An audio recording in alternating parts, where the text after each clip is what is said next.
સુરત શહેર પોલીસે માનવતાના દર્શન કરાવ્યા છે. હાલ શહેરમાં પડી રહેલી કડકડતી ઠંડીમાં ફૂટપાથ પર સૂતા લોકોને લીંબાયત પોલીસે ધાબળા વિતરણ કરી માનવતાનો સંદેશ આપ્યો હતો.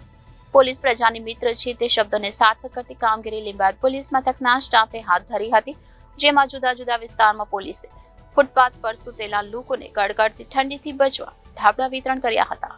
રાજ્યમાં જે રીતે ઠંડી વધી રહી છે તે રીતે સામાન્ય જનજીવન પર તેના કારણે મુશ્કેલીઓ વધી રહી છે. આ સ્થિતિમાં જાહેર માર્ગ પર ઊંઘતા અને ગરમી હોના લોકોની સ્થિતિ ખરાબ થઈ રહી છે. આ વચ્ચે લીંબાયત પોલીસની સરાહનીય કામગીરી સામે આવી છે, જેમાં પોલીસે રાત્રે ઠંડીની અંદર ઠૂંઠવાતા લોકો માટે ધાબળાનું વિતરણ કરી ઠંડીમાં રાહત આપવાનું કામ કર્યું છે. આમ પણ પોલીસ સામાન્ય જનતાની રક્ષાનું કામગીરી કરતી હોય છે.